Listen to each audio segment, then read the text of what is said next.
نبی پاک صلی اللہ علیہ وسلم نے ایک بار لوگوں کو نماز پڑھائی اور نماز کے اندر اپنے سجدے کو طویل کر دیا۔ حضرت شداد رضی اللہ تعالیٰ فرماتے ہیں کہ میں نے سر اٹھا کے دیکھا تو دیکھتا ہوں کہ حضرت امام حسین رضی اللہ تعالیٰ عنہ رسول اللہ صلی اللہ علیہ وسلم کی پشت مبارک پر سوار ہیں۔ جب آپ نماز سے فارغ ہوئے تو ہم نے عرض کی حضور کیا کوئی وحی کا نزول ہو رہا تھا؟ آپ نے اتنا طویل سجدہ کر دیا۔ نبی پاک صلی اللہ علیہ وسلم نے فرمایا کہ نہ تو مجھ پر وحی کا نزول ہو رہا تھا نہ ہی کوئی اور معاملہ تھا، معاملہ فقط یہ تھا کہ امام حسین میری پشت پر سوار ہو گیا تھا اور مجھے یہ گوارا نہ ہوا کہ جب تک کہ وہ خود نہ اترے میں اپنے سر کو سجدے سے اٹھا۔ ہزار سجدے ہو زمین حرم پر مگر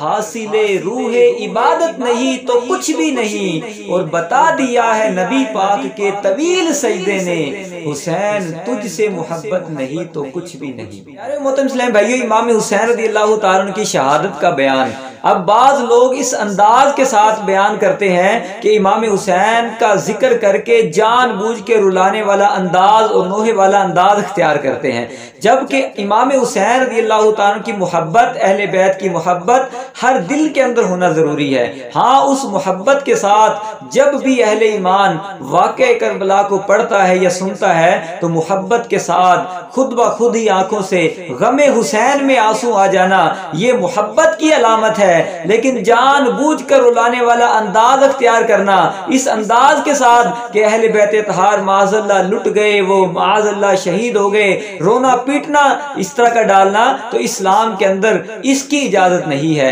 میرے آقا کریم رؤوف الرحیم صلی اللہ تعالی علیہ وسلم نے ارشاد فرمایا کہ وہ ہم میں سے نہیں جو اپنے چہرے پر تھپڑ مارے، گریبان چاک کرے اور جاہلیت کے رونے جیسا۔ اسلام بھائیو، ہم آ حسین والے نہیں ہیں، ہم واہ حسین والے ہیں۔ ہم سینہ پیٹ کر آ حسین نہیں کہتے، ہم سینہ تان کر کہتے ہیں واہ حسین تیری عظمت کو سلام، اس لیے کہ امام حسین نے باطل کے سامنے اپنے سر کو کٹوا تو لیا لیکن باطل کے سامنے اپنے سر کو نہ جھکایا، اور جب امام حسین کے سر انور کو تن سے جدا کر دیا گیا، نیزے کی نوک پر لگا دیا گیا، جب قافلہ چل رہا تھا اس وقت کسی کہنے والے نے کہا کہ دیکھو یہ سر تو کٹ کے بھی سر بلند ہو گیا ہے۔ برادر اعلی حضرت رحمت اللہ تعالی علیہ، سر شہیدان محبت کے ہیں نیزوں پر بلند اور اونچی کی خدا نے قدر و شان اہل بیت، گھر لٹانا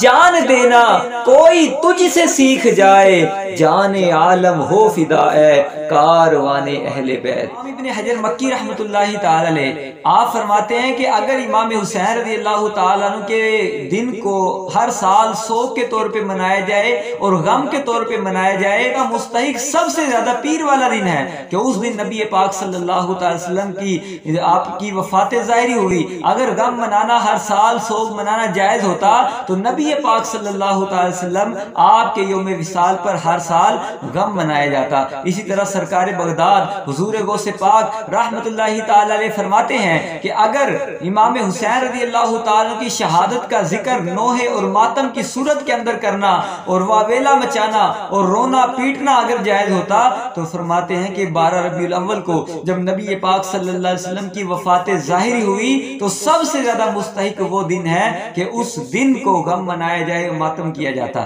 لیکن جب رسول اللہ صلی اللہ علیہ وسلم نے منع فرما دیا کہ 3 دن سے زیادہ کسی کے اوپر غم کرنا جائز نہیں ہے سوائے کہ اس عورت کے جس کا خاوند فوت ہو گیا ہو، وہ 4 مہینے 10 دن تک سوگ کرے گی۔ اب دوسری بات یہ کہ جب محرم آیا امام حسین کا ذکر کرنا، شہادت کے واقعے کو یاد کرنا، تو یہ خود بخود اس طرح کی کیفیت بن جانا، آنکھوں سے آنسو آ جانا، یہ تو اہل بیت اطہار کی محبت اور اہل ایمان کی علامت ہے۔ لیکن اس ماحول کے اندر یہ کہنا کہ اس مہینے میں محرم میں شادی کرنا حرام ہے یا اس مہینے کے اندر معاذ اللہ کھانا کھانا ہی چھوڑ دیا جائے، تمام معاملات کو ترقی کر دیا جائے، تو ایسا نہیں ہے، کیونکہ اگر دیکھا جائے تو کائنات کے اندر جو سب سے بڑا غم آیا وہ کیا تھا؟ وہ میرے آقا کریم صلی اللہ علیہ وسلم کا دنیا سے ظاہری طور پہ پردہ فرمانا تھا، اور کیا کیفیت تھی اس وقت صحابہ کرام کی۔ حضرت ابو بکر صدیق، مولا علی، سیدنا عثمان غنی اور حضرت سیدنا عمر فاروق اعظم رضی اللہ تعالیٰ عنہ کی کیا کیفیت تھی کہ سیدنا فاروق اعظم تو اس وقت تلوار لے کر کھڑے ہو گئے تھے کہ اگر کسی نے یہ کہہ دیا کہ میرے حبیب صلی اللہ علیہ وسلم فوت ہو گئے ہیں تو میں اس کی گردن اڑا دوں گا۔ تو صحابہ کرام کی کیفیت اور اس وقت غم کی کیفیت کیا تھی؟ تو اگر غم کرنا اسی طرح جائز ہوتا، سوگ کرنا جائز ہوتا، ماتم کرنا جائز ہوتا، تو سب سے بڑی مصیبت اور سب سے بڑا سانحہ اور سب سے بڑا غم جو تھا وہ نبی پاک صلی اللہ علیہ وسلم کی ظاہری طور پہ وفات اور صحابہ کرام کے ساتھ جدائی کا واقعہ تھا۔ تو پھر اس مہینے کے اندر بھی بندہ بیٹھ جائے، نہ شادی کرے نہ کوئی اس طرح کا کام کرے۔ اسی طرح امام حضرت سیدنا مولا کائنات علی المرتضیٰ شیر خدا رضی اللہ تعالیٰ عنہ 21 رمضان کو ان کا یوم شہادت ہے، جو امام حسین کے بھی والد گرامی ہیں۔ سیدنا مولا علی رضی اللہ تعالیٰ عنہ 21 رمضان کو شہید کیے گئے۔ تو اگر غم کے ساتھ سوگ کے ساتھ بیٹھنا،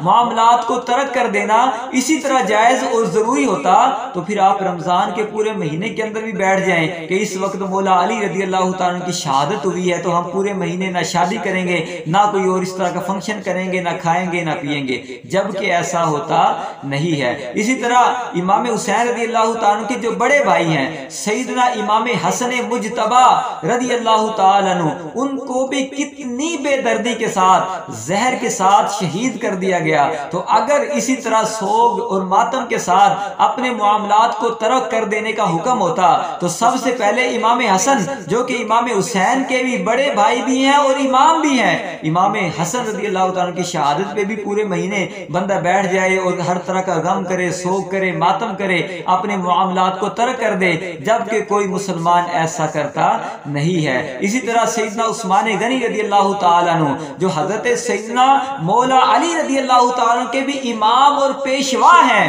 وہ عثمان غنی رضی اللہ تعالیٰ عنہ جن کے بارے میں میرے آقا کریم صلی اللہ تعالی وسلم نے فرمایا کہ عثمان جو ہے جنتی لوگوں میں سے ہے۔ عثمان غنی رضی اللہ تعالیٰ کو 40 دن تک محصور کر کے، کھانا پانی ان کے اوپر بند کر کے، کس قدر اذیت کے ساتھ ان کو شہید کر دیا گیا۔ تو اگر ماتم کرنا ہے، اگر سوگ کرنا ہے تو عثمان غنی رضی اللہ تعالیٰ کا بھی کیا جائے گا، لیکن ایسا نہیں کیا جاتا کیونکہ میرے آقا کریم صلی اللہ علیہ وسلم نے خود فرما دیا کہ کسی بندے کے اوپر جائز نہیں کہ وہ 3 دن سے زیادہ کسی میت کے اوپر غم و سوگ کرے۔ صرف عورت کو اجازت ہے جس کا خامن فوت ہو گیا ہو، وہ 4 مہینے 10 دن تک غم کر سکتی ہے۔ لہذا امام حسین، امام حسن، حضرت مولا علی، سیدہ فاطمہ الزہرا، اہل بیت اطہار ہوں، وہ صحابہ کرام ہو، ہر بندے سے، ہر اہل بیت سے، ہر صحابی سے ہم کو پیار ہے۔ اور ہمارا تو یہ نعرہ بھی ہے کہ ہر صحابی نبی جنتی جنتی۔ ہمارا تو ایمان ہی مکمل اس وقت ہوتا ہے جب نبی کے صحابہ کا بھی پیار ہو، نبی کی اہل بیت کا بھی پیار ہو۔ اور قربان جائیے ہمارے علماء کرام پر، ہمارے بزرگان دین پر، قربان جائیے اعلیٰ حضرت امام اہل سنت امام احمد رضا خان رحمت اللہ تعالی علیہ پر آج کوئی صحابہ کا انکار کرتا ہوا نظر آتا ہے، آج کوئی اہل بیت کے ساتھ دشمنی کرتا ہوا نظر آتا ہے۔ کسی کو امام حسن کے ذکر کے ساتھ جلن اور بغض ہے، کسی کو امام حسین کا نام اچھا نہیں لگتا، کسی کو سیدہ فاطمہ الزہرا کا ذکر اچھا نہیں لگتا، کسی کو مولا مشکل کشا، کسی کو فاروق اعظم، کسی کو سیدنا صدیق اکبر رضی اللہ تعالی عنہ کے نام سے چڑ ہے۔ لیکن قربان جائیے اپنے بزرگان دین پر کہ ہمارے بزرگان دین نے ہمیں وہ عقیدہ عطا فرمایا کہ اللہ تبارک و تعالی نے اس سنی کے دل کے اندر نبی کے صحابہ کا بھی پیار رکھ دیا، نبی کی اہل بیت کا بھی پیار رکھ دیا۔ اور وہ ہے ایمان والا وہ جس کے دل کے اندر نبی کے صحابہ کا بھی پیار ہو، نبی کی اہل بیت کا بھی پیار ہو۔ میرے آقا اعلیٰ حضرت فرماتے ہیں اہل سنت کا ہے بیڑا پار اصحاب حضور، نجم ہے اور ناؤ ہے اطرت رسول اللہ کے گھر میں بے اجازت جبرائیل آتے نہیں، قدر والے جانتے ہیں قدر و شان اہل بیت، کس شقی کی ہے حکومت، ہائے کیا اندھیر ہے، دن دہاڑے لٹ رہا ہے کاروان اہل بیت، اہل بیت پاک سے گستاخیاں بے باقیاں، لعنت اللہ علیکم دشمنان اہل بیت۔ اور بے ادب گستاخ فرقے کو سنا دے اے حسن، یوں کہا کرتے ہیں سنی داستان اہل بیت۔